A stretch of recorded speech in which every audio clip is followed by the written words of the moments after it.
अब हम डीएनए में आपको तोपों की कहानी दिखाएंगे। हमारे देश में तोपों का इस्तेमाल सिर्फ युद्ध के मैदान में नहीं बल्कि संवाद के मैदान में भी होता है।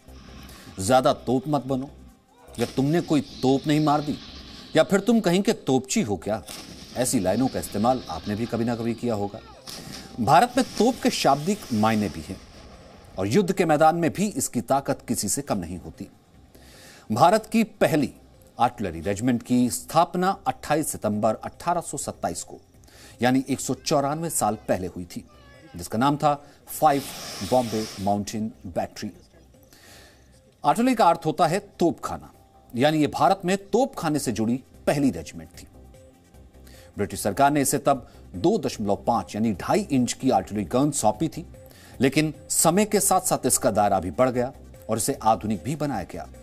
आज भारत में इसे 57 फील्ड रेजिमेंट के नाम से जाना जाता है। वैसे तोपों से भारत का रिश्ता काफी पुराना है। माना जाता है भारत में पहली बार तोपों का इस्तेमाल वर्ष 1368 में हुआ था। उस समय दक्कन यानी दक्षिण भारत में मोहम्मद शाह बहमनी के नेतृत्व में विजयनगर साम्राज्य के खिलाफ युद्ध में तोपों का इस्तेमाल किया गया था। इसके बाद वर्ष 1526 में हुई पानीपत की लड़ाई में मुगल शासक बाबर ने दिल्ली सल्तनत के बादशाह इब्राहिम लोधी को हराने के लिए पहली बार उत्तर भारत में तोपों की मदद ली थी। और फिर दिल्ली में मुगल शासकों, मैसूर में टीपू सुल्तान और हैदराबाद में निजाम के दौर में आर्टिलरी का व्यापक विकास हुआ। 1999 के कारगिल युद्ध में भी बोफोर्स तोपों का महत्वपूर्ण योगदान था। 60 दिनों से ज्यादा चले इस युद्ध में बोफोर्स तोपों ने 2.5 लाख राउंड फायर किए थे। सिर्फ टाइगर हिल के ऑपरेशन में ही इन तोपों से 9000 गोले दागे गए थे। कहा जाता है कि दूसरे विश्व युद्ध के बाद पहली बार किसी युद्ध में इतने अधिक राउंड फायर किए गए थे।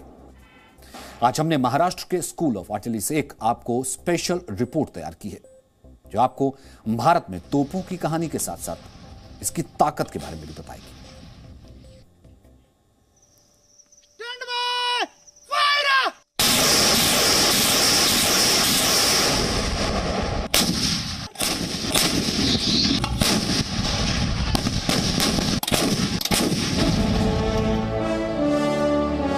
भारतीय सेना का तोपखाना 194 साल का हो गया है।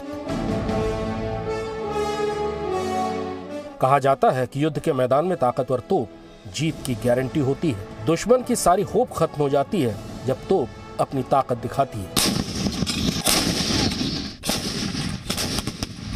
और आज इसी ताकत से हम आपको परिचित कराएंगे।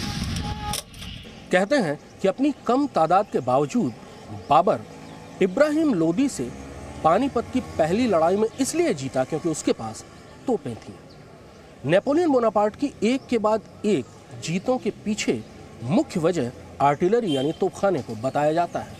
और इस बात पर तो कोई शक नहीं है कि 1999 में करगिल की ऊंची पहाड़ियों पर छिपे पाकिस्तानी घुसपैठियों को भारतीय सेना इसलिए कामयाबी के साथ खदेड़ पाई क्योंकि बोफोर्स तोपें मैदान में थी। तोपों ने हमेशा लड़ाइयों का रुख बदला है।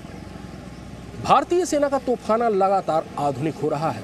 आज हम आपको भारतीय सेना के तोपखाने की हर तोप को करीब से दिखाएंगे और इसके लिए हम आए हैं महाराष्ट्र के देवलाली में स्कूल ऑफ आर्टिलरी में, यानी वो जगह जहां भारतीय सेना का हर तोपची अपने हुनर को मांझता है। पहले तोपखाने का मतलब सिर्फ लंबी दूरी तक हमला करने वाली तोपों से हुआ करता था, लेकिन अब आर्टिलरी रेजिमेंट में आधुनिक ब्रह्मोस मिसाइलें, multi barrel rocket launchers, radar और ड्रोन्स भी शामिल होते हैं और ये सब मिलकर एक टीम की तरह दुश्मनों पर हमला करते हैं। भारतीय सेना मुख्यतः 3 तरह के multi barrel rocket launchers fire करती है: ग्रैड, पिनाका और स्मर्श। ग्रैड और स्मर्श रूस से खरीदे गए हैं, लेकिन पिनाका को भारत में ही बनाया गया है। मल्टी बैरल रॉकेट लॉन्चर की खासियत ये होती है कि ये दूरी से बहुत तेज फायरिंग करके बहुत तेज गोलाबारी से दुश्मन को दबा देता है। ये ग्रैड सिस्टम है जो रूस से खरीदा गया है। 20 किलोमीटर से लेकर 40 किलोमीटर तक इसकी रेंज होती है। इसमें एक बार में 40 रॉकेट लोड होते हैं जो 20 सेकंड में फायर किए जा सकते हैं। भारतीय तोपखाने में इस समय कई आधुनिक तोपें हैं। इनमें से एक है K9 वज्र। वर्ष 2018 में भारत ने दक्षिण कोरियाई तकनीक पर आधारित 100 K9 वज्र तोपें अपने तोपखाने में शामिल की थी। इनकी रेंज 18 से लेकर 52 किलोमीटर तक है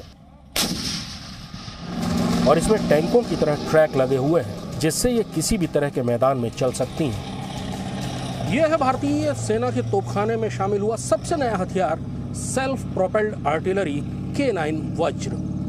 टैंक की रफ्तार और किसी तोप की मार और रेंज, ये मिलन बहुत घातक है। 3 साल पहले यह हथियार भारतीय सेना में शामिल हुआ।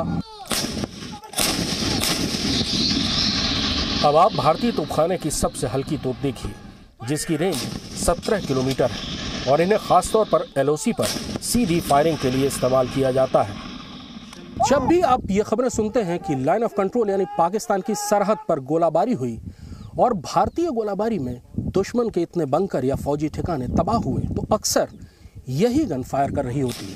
यह है 105 mm की इंडियन फील्ड गन।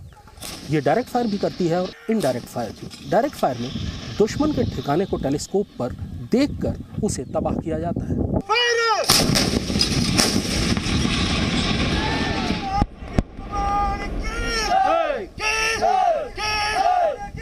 105 मिलीमीटर की ये इंडियन फील्ड गन भारतीय तोपखाने में सबसे हल्की तोप है।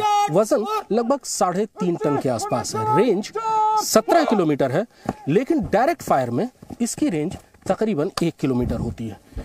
लेकिन 105 मिलीमीटर का ये राउंड 1 किलोमीटर की दूरी से किसी भी टैंक को तबाह करने के लिए काफी है। इस समय ये गन लाइन ऑफ कंट्रोल यानी पाकिस्तान की सरहद पर भी तैनात है और लाइन ऑफ एक्चुअल कंट्रोल यानी कि चीन की सरहद पर पूर्वी लद्दाख में भी ये तोप तैनात है।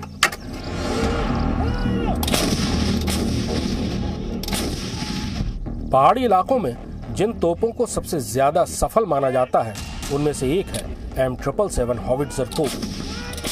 भारतीय सेना ने पिछले साल ही इस तोप को चीन से तनाव के बाद LAC पर तैनात किया था। अब हम आपको दिखाते हैं भारतीय तोपखाने की सबसे नई, सबसे असरदार, सबसे कारगर तोप। यह है M777 अल्ट्रालाइट हॉविट्जर। अल्ट्रालाइट इसलिए क्योंकि इसका वजन केवल 4.5 टन है और इसलिए इसको हेलीकॉप्टर्स से जहां चाहे वहां बहुत कम वक्त में ले जाया जा सकता है। पिछले साल जब चीन के साथ तनाव शुरू हुआ तो भारतीय सेना ने बहुत कम वक्त में लद्दाख की हर पहाड़ी पर, हर मोर्चे पर इस तोप को तैनात किया। इस तोप की मार और इसका असर आप देखेंगे। इस तोप की एक खूबसूरती ये भी है कि जमीन से ये एकदम सटी हुई रहती है और इसलिए गन लोकेटिंग रडार से इसको पता लगाना मुश्किल होता है। करगिल युद्ध में निर्णायक भूमिका निभाने वाली बोफोर्स तोपों को कोई नहीं भूल सकता, क्योंकि इन तोपों से करगिल युद्ध में रिकॉर्ड गोले दागे गए थे। अब हम आपको जिस गन से परिचित कराएंगे, दरअसल उससे भारत का बच्चा बच्चा परिचित है। यह है बोफोर्स, जिसे इस देश ने पहली बार 1999 में करगिल की लड़ाई में अपने घर के ड्राइंग रूम में टेलीविजन पर दुश्मन पर आग बरसाते देखा था। ऑटोमेटिक है, शूट एंड स्कूट, यानी एक बार फायर करने के बाद ये अपनी जगह बदल देती है, जिससे दुश्मन को गन लोकेटिंग रडार जो दुश्मन के होते हैं वो इसको लोकेट नहीं कर पाते और जवाबी फायर दुश्मन की तरफ से नहीं आ पाता। बहुत कामयाब, बहुत कारगर गन, भारतीय सेना के तोपखाने की एक प्रमुख गन जो दुश्मन के लिए खौफ का दूसरा नाम है, बोफोर्स। भारतीय सेना के तोपखाने में 105 mm, 122 mm, 130 mm और 155 mm की तोपें हैं।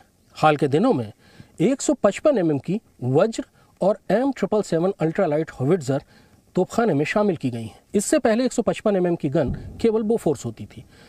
अब जो भी नई गन आएंगी, जैसे धनुष और ATAGS यानी advance towed artillery gun system, वो सब 155 mm की ही रखी जा रही हैं।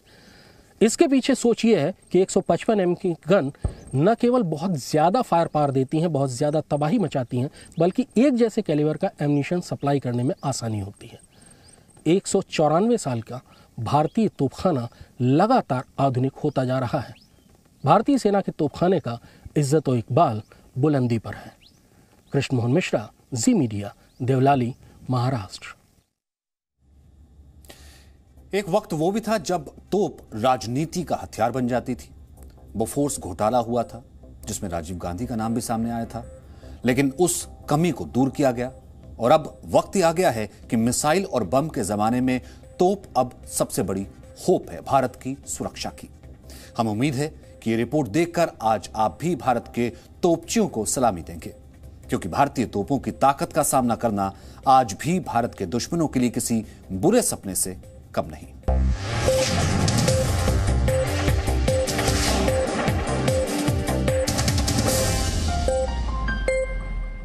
Presenting B News app, available on Google Play and App Store. Download it now.